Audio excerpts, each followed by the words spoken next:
دے اندر حضرت عثمان بن ابل آس دی والدہ کہہ رہی نے میں سیدہ آمینہ دے گھر دے اندر موجود ہاں جس صبح دے وقت آمینہ دے در یتیم پیدا ہوئے حضرت عثمان دی والدہ نے فرمایا میں آسمان دے ستاریاں نو تکیا اے زمین دے اتنے قریب آ چکے نے میرے دل چے خوف پیدا ہویا اے ستارے کدھر زمین دے نہ ڈگ پین میرا تخیل انہاں ستاریاں نے بھی رب کو اجازت لئی ہوئے گی یا اللہ اے تیرا محبوب ہے سانو نیڑے ہو کے زیارت کر لین دے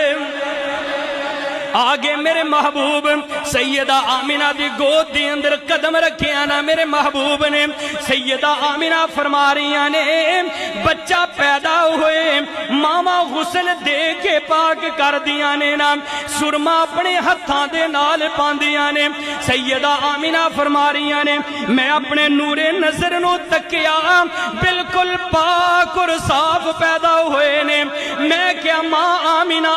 میرے محبوب تے کائنات نو پاک کرن لئی آ رہے نے نا آپ نا پاک کنج ہو سکدے نے بلکہ میرے نبی دا تے مقام ہے کہ جیڑے آندے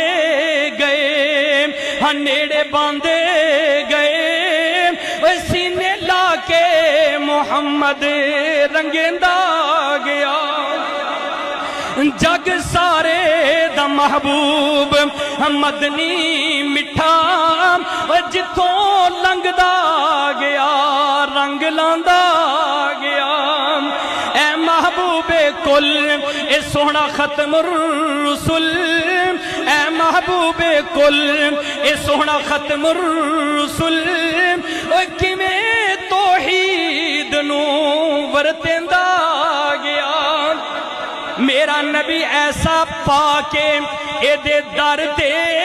بلال حبشے تو آئے تے پاک ہو جاندہ ہے اس در تے سہیب روم تو آئے تے پاک ہو جاندہ ہے سلمان فارس تو آئے تے پاک ہو جاندہ ہے میں تینوں درد دل نال اے بھی کہہ کے جاواں گا اے نہ کہہ فقط پنج پاک نے بلکہ میرے نبی دی ساری آل پاک بلکہ میں تے انج کہاں گا کہ پنج تن بھی ہمارے ہیں ارے سب تن بھی ہمارے ہیں پنج تن بھی ہمارے